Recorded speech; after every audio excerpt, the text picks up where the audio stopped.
മനോടൊന്നേക്കുണ്ടായിരിക്കട്ടെ. ശ്രീമന്യ corporation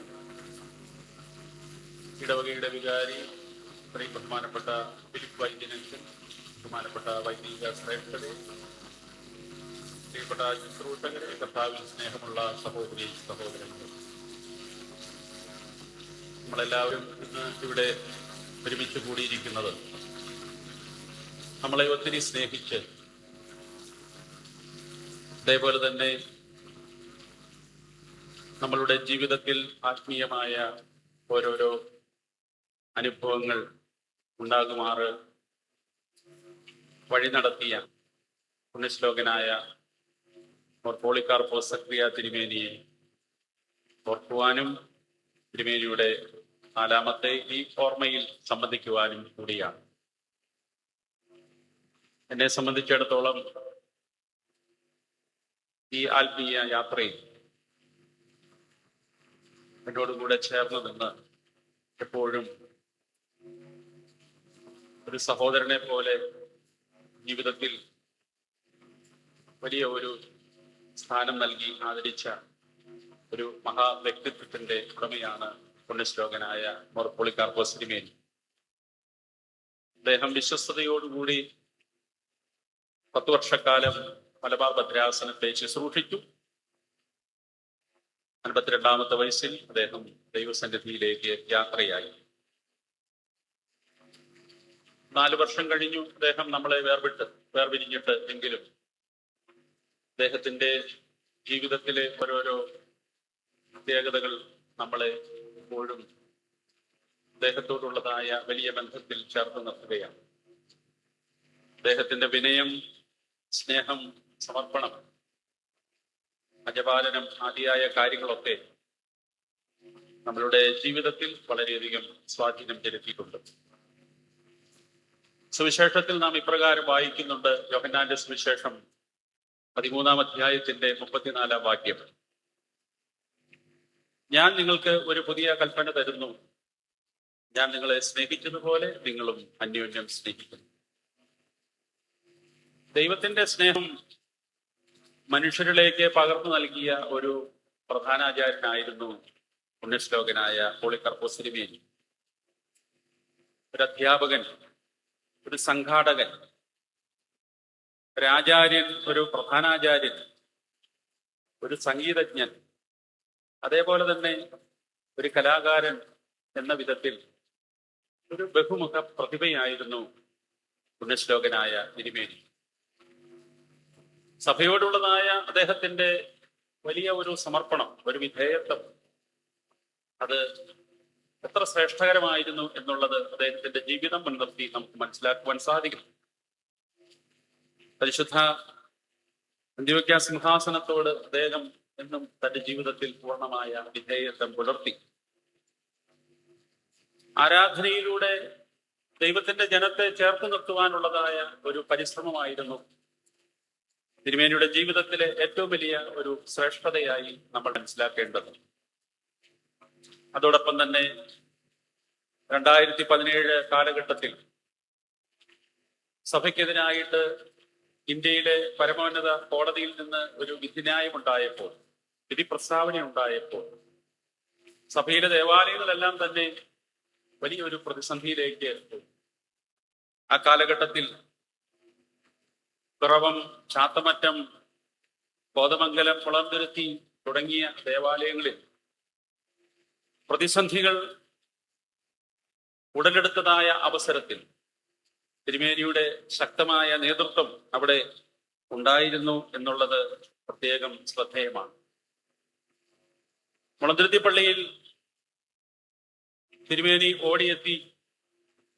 Mulanthuruthy പള്ളിയിൽ അന്ന് August മാസം 17-ാം തീയതി പുലർകാലെ നടന്നതായ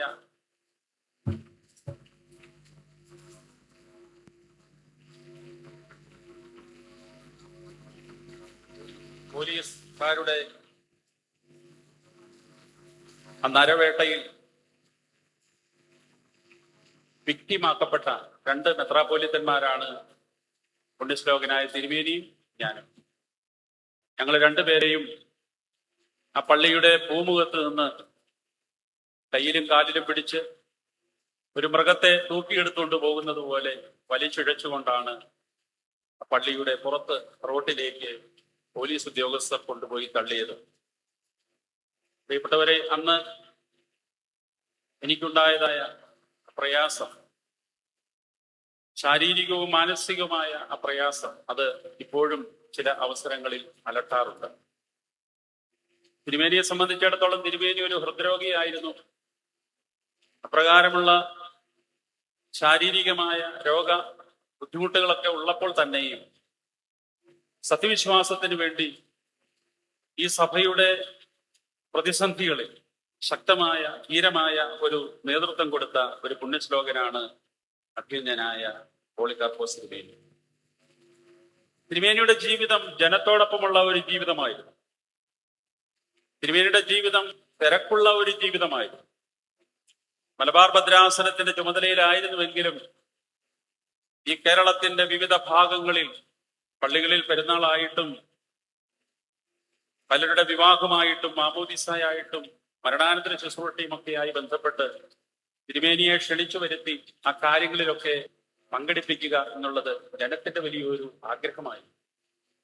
അതിനും കഴിവതും എത്ര വലിയ താല്പര്യമെടുത്തും എത്ര വലിയ ത്യാഗം സഹിച്ചും സംബന്ധിക്കുന്നതായ ഒരു പ്രവണത തിരുമേനിക്ക് ഉണ്ടായിരുന്നു. പ്രിയപ്പെട്ടവരെ, ഇതിൽ മറ്റൊരു പ്രത്യേകതയായിരുന്നു തിരുമേനി വചനത്തിൽ വേരൂന്നി പ്രവർത്തിച്ചിരുന്നു. യെശയ്യാ പ്രവചന പുസ്തകം 40-ാം അധ്യായത്തിന്റെ 11-ാം വാക്യം, ഒരിടയനെ പോലെ അവൻ തന്റെ ആട്ടിൻകൂട്ടത്തെ മേയ്ക്കും, കുഞ്ഞാടുകളെ ഭുജത്തിൽ എടുത്ത് മാറിടത്തിൽ ചേർത്ത് വഹിക്കും, തളയാടുകളെ പതുക്കെ നടത്തുകയും ചെയ്യും. തിരുമേനിയുടെ പ്രവർത്തനം ഒരു അധികാരം കൊണ്ടല്ല, നേരെ മറിച്ച് സ്നേഹം കൊണ്ടുള്ള ഒരു പരിപാലനമായിരുന്നു. പ്രാർത്ഥനയിൽ അടിസ്ഥാനപ്പെട്ട് ദൈവാശ്രയ ബോധത്തോടു കൂടിയ ഒരു പ്രവർത്തന ശൈലിയായിരുന്നു പുണ്യശ്ലോകനായ പോളികാർപ്പോസ് തിരുമേനിക്കുണ്ടായിരുന്നത്. മലബാർ ഭദ്രാസനം ഒരു കാലത്ത് യാക്കോബായ സുറിയാനി സഭയിലെ ഒരു മാതൃകാ ഭദ്രാസനമായിരുന്നു. ഈ കേരളത്തിന്റെ വിവിധ ഭാഗങ്ങളിൽ വ്യാപിച്ചു കിടക്കുന്ന വിവിധ ഭദ്രാസനങ്ങളിൽ നടപ്പാക്കാത്ത പല പുതിയ പുതിയ സംവിധാനങ്ങളും ആവിഷ്കരിക്കപ്പെട്ടത് മലബാർ ഭദ്രാസനത്തിലായിരുന്നു. പോളിംഗ് സിസ്റ്റം തുടങ്ങി വൈദികരുടെ ക്ഷേമനിധി, അതേപോലെ തന്നെ ദേവാലയങ്ങളിലെ പല പ്രവർത്തന കാര്യങ്ങളൊക്കെ ആരംഭം കുറിച്ചത് പുണ്യശ്ലോകനായ കാലം ചെയ്ത യൂഹാനന്മാർ ഫീലക്സിനോസ് തിരുമേനിയായിരുന്നു. അപ്രകാരമുള്ള ആ പ്രവർത്തനങ്ങൾ ഊർജ്ജസ്വലതയോടുകൂടി നടന്നു പോയപ്പോഴാണ് തിരുമേനി അനാരോഗ്യത്തിലേക്ക് പ്രവേശിച്ചു. അവിടെ വിഷയങ്ങൾ ഉടലെടുത്തു. ഭദ്രാസനത്തിൽ പലവിധമായ പ്രതിസന്ധികൾ ഉണ്ടായി. അങ്ങോട്ടേക്ക് ഒരു മെത്രാപ്പോലിത്തയെ വാഴിച്ച് നിയമിച്ചു എങ്കിൽ തന്നെയും അദ്ദേഹത്തിന് അവിടെ തുടരുവാനുള്ള ഒരു സാഹചര്യം ഉണ്ടായില്ല. പ്രതിസന്ധികൾ ഇങ്ങനെ നാൾക്ക് നാൾ വർദ്ധിച്ചു പോയി. ഈ കാലഘട്ടത്തിലാണ് പോളികാർപ്പോസ് തിരുമേനി മലബാർ ഭദ്രാസനത്തിന്റെ ചുമതലയിലേക്ക് എത്തുന്നത്. തിരുമേനി അവിടെ ചെന്നു. അവിടെ ഉണ്ടായിരുന്നതായ വിദ്യാഭ്യാസ സ്ഥാപനങ്ങളൊക്കെ മന്ദീഭവിച്ചു തുടങ്ങിയിരുന്നു.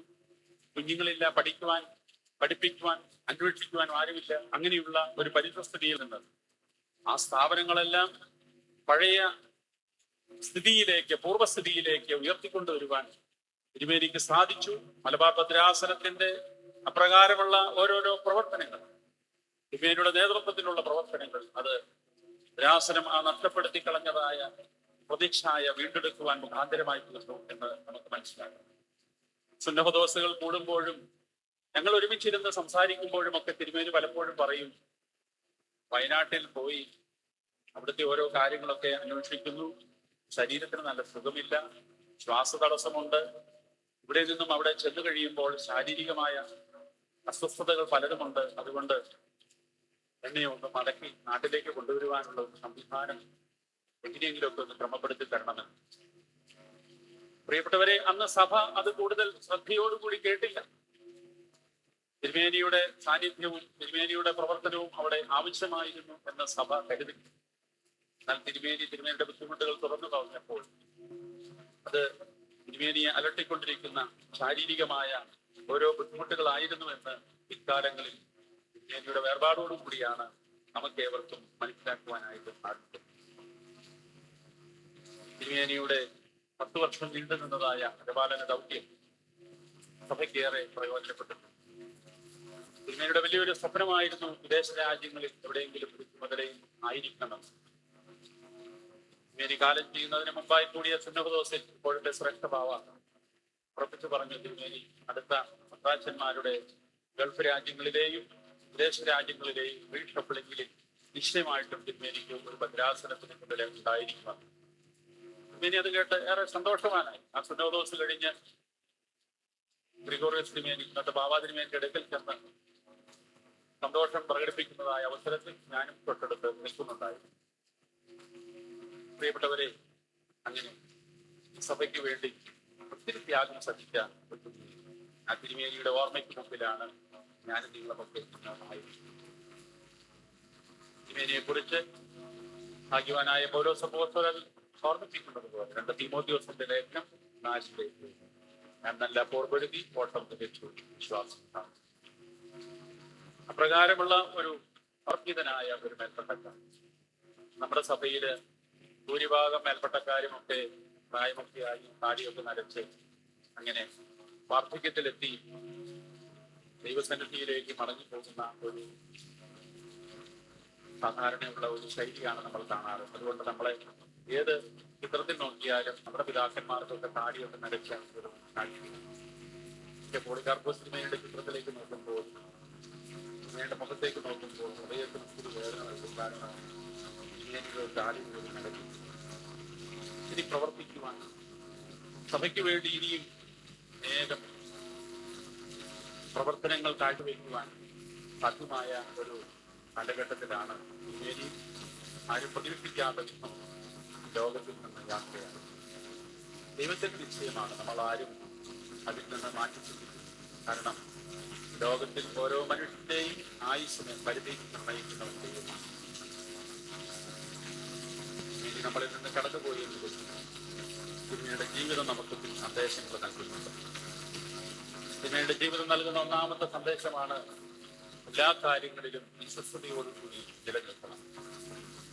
കൊള്ളാം വിശ്വസ്തനും ബുദ്ധിമാനുമായ ദാസ, നീ അല്പത്തിൽ വിശ്വസ്തനാകിയാൽ അധികത്തിൽ ഞാൻ നിന്നെ അധികാരിയാക്കുമെന്ന് താലന്ത് വർദ്ധിപ്പിച്ചു കൊടുത്തവനോട് കർത്താവ് കൽപ്പിക്കുന്നതുപോലെ തിരുമേനി തനിക്ക് നൽകിയതായ താലന്തുകൾ യോഗ്യമാകുക വർദ്ധിപ്പിക്കുന്നതുകൊണ്ട് വിശ്വസ്തയോടുകൂടി ഈ ലോകത്തിൽ ജീവിച്ച ഒരു പിതാവ്.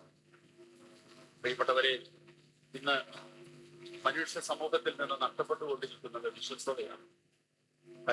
പരസ്പരം വിശ്വാസമില്ല, പരസ്പരം അംഗീകാരമില്ല, പരസ്പരം ആദരവില്ല. അങ്ങനെയുള്ള ഒരു കാലഘട്ടത്തിൽ ജീവിക്കുമ്പോൾ തിരുമേനിയുടെ ആ ജീവിതം നമ്മളെ സ്വാധീനിക്കുവാൻ ഇടയായി തീരട്ടെ എന്ന് ഒന്നാമതായി പ്രാർത്ഥിക്കുന്നു. രണ്ടാമതായി, തിരുമേനി സഭയുടെ പാരമ്പര്യങ്ങളൊക്കെ ഉയർത്തിപ്പിടിച്ച ഒരു മേൽപ്പട്ടക്കാരനാണ്. ആരാധനാ കാര്യങ്ങളിലൊക്കെ തിരുമേനി പലപ്പോഴും പെരുമ്പള്ളി തിരുമേനി ഉപയോഗിച്ചുകൊണ്ടിരുന്നതായ പലവിധ പദപ്രയോഗങ്ങളൊക്കെ ഉപയോഗിക്കാറുണ്ട്.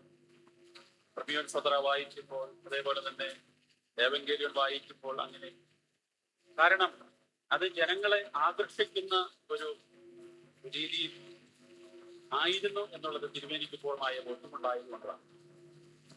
പ്രിയപ്പെട്ടവരെ, അങ്ങനെ ആരാധനയിലൂടെ ദൈവജനത്തെ ചേർത്ത് നിർത്തുവാൻ, ആരാധനയിലൂടെ സ്വർഗം ഭൂമിയിൽ ഇറങ്ങുന്ന ഒരു അനുഭവത്തിലേക്ക് തന്റെ കൂടെ ആരാധിക്കുന്നവരെ ആക്കി തീർക്കുവാൻ സാധിക്കുന്ന ഒരു പ്രാബല്യതയായിരുന്നു പുണ്യശ്ലോകനായ സഭയുടെ പാരമ്പര്യങ്ങളും സഭയുടെ ശ്രേഷ്ഠതകളും ഒക്കെ ജീവിതത്തിൽ ഉയർത്തിപ്പിടിച്ച ഒരു മെത്രാപ്പൊലീത്ത. പ്രിയപ്പെട്ടവരെ, ഇന്ന് നമ്മുടെ ജീവിതത്തിൽ അന്യം തിന്നുകൊണ്ടിരിക്കുന്നത് ഇത് തന്നെയാണ്. ഇന്ന് ഒരു വൈദികൻ എന്നെ വിളിച്ചിട്ടൊരു കാര്യം എന്നോട് പറഞ്ഞു, വളരെ വേദന കിട്ടും. യാക്കോബായ കുറിയാനി സഭയുടെ പൗരാണിക പാരമ്പര്യങ്ങൾ ഇന്ന് അന്യർ കയ്യേറി, അന്യർ അത് അവരുടേതാണെന്ന് അവകാശപ്പെട്ടുകൊണ്ടിരിക്കുന്ന ഒരു ലോകത്താണ് ഞാൻ പുരോഹിതൻ ഓരോരോ സംഭവങ്ങൾ അക്കമിട്ട് എന്നോട് ഞാനതിവിടെ പരസ്യമായി പറഞ്ഞു കഴിഞ്ഞാൽ പല സഭകളെയും ഞാൻ കുറ്റപ്പെടുത്തിയെന്നോ അവരെയൊക്കെ ഇകഴ്ത്തി എന്നൊക്കെയോ സംസാരമുണ്ടാകുവാൻ ആദ്യം പൗരാണികമായ സഭയുടെ പാരമ്പര്യം ഇന്ന് പലരും വികലമാക്കിക്കൊണ്ടിരിക്കുന്ന ഒരു ലോകത്താണ് ഞാൻ നിങ്ങളൊക്കെ. സഭയുടെ പാരമ്പര്യങ്ങളാണ് നമ്മളെ ചേർത്ത് നിർത്തുന്നത്. കൊറിയാനി രാജ്യങ്ങളിലൊക്കെ ഒന്ന് വികസിപ്പിച്ചാൽ, സീമാ രാജ്യങ്ങളിലൊക്കെ കൊണ്ടുകഴിഞ്ഞാൽ അവിടെയുള്ള സഭാമക്കളെ ചേർത്ത് നിർത്തുന്നത് പാരമ്പര്യങ്ങളാണ്. ആ പാരമ്പര്യങ്ങൾ ഉയർത്തിപ്പിടിച്ചുകൊണ്ട് നമുക്കും ജീവിക്കുവാൻ, വരും തലമുറയ്ക്കും അത് മക്കളെ ഇത് നമ്മളുടെ പാരമ്പര്യമാണ് എന്ന് പറഞ്ഞു കൊടുത്ത് അവരെ അത് ബോധവൽക്കരിച്ച് അവരേക്ക് ചേർത്ത് നിർത്തുവാൻ നമുക്ക് സാധ്യമായിരുന്നു. അവസാനമായിട്ട് തിരുമേനിയുടെ ഒരു പ്രത്യേകത, തിരുമേനി ഹൃദയങ്ങളെ കീഴടക്കി വന്നു. അതുകൊണ്ടാണ് തിരുമേനിയുടെ ഈ ഓർമ്മ ദിവസം പല ഭാഗങ്ങളിൽ നിന്നും ഈ പള്ളിയിലേക്ക് ജനങ്ങൾ എത്തിച്ചേരുന്നത്. സാധാരണ മെത്രാപ്പോലിത്ത കാലം ചെയ്ത് കഴിഞ്ഞാൽ അവിടെ ആ ലൊക്കാലിറ്റിയിലുള്ളവര്, ആ ഭദ്രാസനത്തിലുള്ളവര്, അങ്ങനെയുള്ളവരൊക്കെ മാത്രം വന്ന് ആ ഓർമ്മയിൽ സംബന്ധിച്ചിട്ട് പോകുന്ന ഒരു പതിവാണുള്ളത്. ഇതങ്ങനെയല്ല. പുളിക്കാർപ്പോസ് തിരുമേനിയുടെ ഓർമ്മ എന്ന് കേൾക്കുമ്പോൾ എനിക്കറിയാം, എന്റെ പരിചയത്തിലുള്ള ഒരു സാധാരണക്കാരനായ ഒരു യുവാവുണ്ട്. അവൻ മണിയുടെ സ്വദേശിയാണ്. അവൻ ഒരു 2 മാസം മുമ്പ് എന്നെ വിളിച്ചു, തിരുമേനി ജൂൺ 21 പുളിക്കാർപ്പോസ് തിരുമേനിയുടെ ഓർമ്മ പോകണം. അപ്പോൾ ഞാൻ ചിന്തിച്ചു പോയി. 2 മാസം മുമ്പ് മുതൽ തന്നെ അവൻ ഒരുങ്ങുകയാണ് ഈ ദിവസത്തിന് വേണ്ടി. അങ്ങനെ തിരുമേനിയുമായിട്ടുള്ള ബന്ധം, അതിനുള്ള കാരണം അവന്റെ ഭവനത്തിലെ, അവന്റെ ഒരു പാവപ്പെട്ട മനുഷ്യൻ, അവന്റെ ഭവനത്തിലെ പല കർമ്മങ്ങളും തിരുമേനിയാണ് നിർവഹിച്ചു കൊടുത്തത്. വിവാഹം, അതേപോലെ തന്നെ അവന്റെ കുടുംബത്തിൽ അവന്റെ പുതിയ ഭവനത്തിലേക്കുള്ള ഗൃഹപ്രവേശം, അങ്ങനെയുള്ള അവസരങ്ങളിലൊക്കെ തിരുമേനി എത്തിച്ചേർന്നാണ് അതൊക്കെ ചെയ്തു കൊടുക്കുന്നത്. ആ ഒരു കടപ്പാട്, ആ ഒരു ബന്ധം തിരുമേനിയോട് അവൻ ആഴത്തിൽ സൂക്ഷിക്കുകയാണ്. അങ്ങനെ അനേകരുടെ ഹൃദയങ്ങളെ കീഴടക്കിയ ഒരു പുണ്യശ്ലോകനായ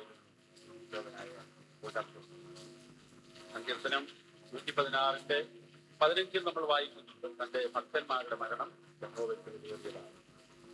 തിരുമേനിയുടെ വേർപാട് നമുക്ക് വേദനാജനകമെങ്കിലും യഹോവയെ സംബന്ധിച്ചിടത്തോളം, ദൈവത്തെ സംബന്ധിച്ചിടത്തോളം അത് വിലപ്പെട്ടു. തിരുമേനിയുടെ മധ്യസ്ഥതയിൽ നമുക്ക് അഭ്യപ്പെട്ട് പ്രാർത്ഥിക്കാം. ഈ പെരുന്നാളും ഈ കൂടി വരവും തിരുമേനിയുടെ ഓർമ്മയുമല്ല നമ്മുടെ ജീവിതത്തിൽ അനുഗ്രഹത്തിനായിട്ട് തീരട്ടെ. തിരുമേനിയുടെ വേർപാടിൽ വേദനയിലായിരിക്കുന്ന പ്രിയപ്പെട്ട സഹോദരങ്ങളെ ഓർക്കുന്നു, പ്രാർത്ഥിക്കുന്നു. സഹോദരങ്ങളുടെ മക്കളെ എല്ലാവരെയും, ആ കുടുംബാംഗങ്ങളെ എല്ലാവരെയും ഓർത്ത് പ്രാർത്ഥിക്കുന്നു. തിരുമേനിയുടെ ഭവനത്തിൽ തിരുമേനി ഉപയോഗിച്ചുകൊണ്ടിരുന്ന മുറി കഴിഞ്ഞ വർഷം വരെയും അവർ അതിലൊരു മാറ്റം പോലും വരുത്താതെ കഴിഞ്ഞ വർഷം ഞാനവിടെ പോയി പ്രാർത്ഥിച്ചു. ഇങ്ങനെയാണ് ആ മുറി പോലും അവർ ഉപയോഗിക്കുവാൻ കണ്ടെത്തുന്നത്. ഇത്രയധികം ആദരവാണ് ഞങ്ങളുടെ സഹോദരങ്ങൾ. അവരെല്ലാവരെയും പ്രത്യേകം ഓർക്കുന്നു, പ്രാർത്ഥിക്കുന്നു. അതുപോലെ തന്നെ പ്രിയപ്പെട്ട വേങ്കട തെറ്റുമടിയുണ്ട്. രണ്ടോ സെക്കൻഡ് ഒരു സംഭവ സഹചാരിയായിരുന്നു. എല്ലാ കാര്യങ്ങളിലും എന്നോടൊപ്പം ശുശ്രൂഷകളൊക്കെ നിർവഹിക്കാറുള്ള ജീവനാണ്. ഇപ്പോൾ എന്നോടൊപ്പം ചെയ്യുകയാണ്. അദ്ദേഹം തിരുമേനിയിൽ നിന്ന് ആർജിച്ചെടുത്തത് അവിടെ തന്റെ ശുശ്രൂഷയിൽ അത് പ്രകടിപ്പിക്കുമ്പോൾ ജനത്തിന് എത്ര വലിയൊരു അനുഭവമാണ് എന്നൂടെ പ്രത്യേകമായി ഓർക്കുന്നത്. പ്രിയപ്പെട്ടവരെ, ഈ വർഷത്തെ ഈ പെരുന്നാള് പ്രത്യേകം, ഈ ഓർമ്മ പ്രത്യേകം നടത്തുന്നത് DD ഗ്രൂപ്പാണ്. DD ഗ്രൂപ്പ് എന്ന് പറഞ്ഞാൽ പഴുതാമറ്റം, അതേപോലെ തന്നെ തിരുവാണിയൂര്, ആ പ്രദേശത്തുള്ള നമ്മുടെ കുറച്ച് ദൈവമക്കൾ ഒരുമിച്ച് ചേർന്നുള്ള ഒരു കൂട്ടായ്മയാണ്. അവരുടെ പല പ്രവർത്തനങ്ങളും അത് സഭയ്ക്കും അതേപോലെ തന്നെ സമൂഹത്തിനുമൊക്കെ ഏറ്റവും അനുഗ്രഹകരമാണ്. പ്രാവശ്യം ആ ഗ്രൂപ്പിൽപ്പെട്ട വിധി എന്നു പേരുള്ള ഒരാള് അവിടുത്തെ ഒരു സ്ഥാനാർത്ഥിയായിരുന്നു. അത്രയും അധികം അംഗീകാരവും സ്വീകാര്യതയുമുള്ള കുറച്ച് യുവാക്കളുടെ ഒരു കൂട്ടായ്മയാണ് ഈ ഗ്രൂപ്പ്. ജീവകാരുണ്യ പ്രവർത്തനങ്ങളൊക്കെ ചെയ്യും. തിരുമേനി അവരുടെ ആ കൂട്ടായ്മയിലെ ഒരു ആത്മീയ പിതാവ്, ആത്മീയ നേതൃത്വം എന്ന് തന്നെ നമുക്ക് ഉൾപ്പെട്ടിരിക്കാം. അപ്രകാരമാണ് അവർക്ക് തിരുമേനിയോടുള്ള ബന്ധവും അപ്രകാരം. അവരാണ് തിരുമേനിയുടെ ഓർമ്മ നടത്തുന്നത്. ആ കൂട്ടായ്മയിലുള്ള എല്ലാവരെയും പ്രത്യേകം ഓർമ്മ ഇവിടെ വരുവാനും സംഘ നമസ്കാരത്തിനും അനുസ്മരണത്തിനും സംബന്ധിക്കുവാനും സാധിച്ചത് പ്രത്യേകം സന്തോഷം. ബഹുമാനപ്പെട്ട വികാരിയത്തിനോടും വികാരിത്തോടും അറിയിക്കട്ടെ. കഴിഞ്ഞ തിങ്കളാഴ്ച മാതാവിന്റെ ഇടക്കെട്ട് സ്ഥാപിച്ചതിന്റെ ദിവസം ഓർമ്മ, അല്ലെങ്കിൽ അതിന്റെ വാർഷികം, അതിൽ വന്ന് കുർബാന അർപ്പിക്കുവാൻ സാധിച്ചു. നാളെ ശ്രേഷ്ഠഭാവാതിരുമനത്തുകൊണ്ട് എഴുന്നള്ളി വന്ന് ഇവിടെ കുർബാന അർപ്പിക്കും. എല്ലാവരും തന്നെ നേരത്തെ തന്നെ എത്തി കാര്യങ്ങളൊക്കെ സംബന്ധിച്ച് വ്യാകരണങ്ങളോടും എല്ലാവരോടും സ്നേഹവും നമ്മുടെ വൈദികരോടും പള്ളിക്കാര്യത്തോടും എല്ലാവരോടും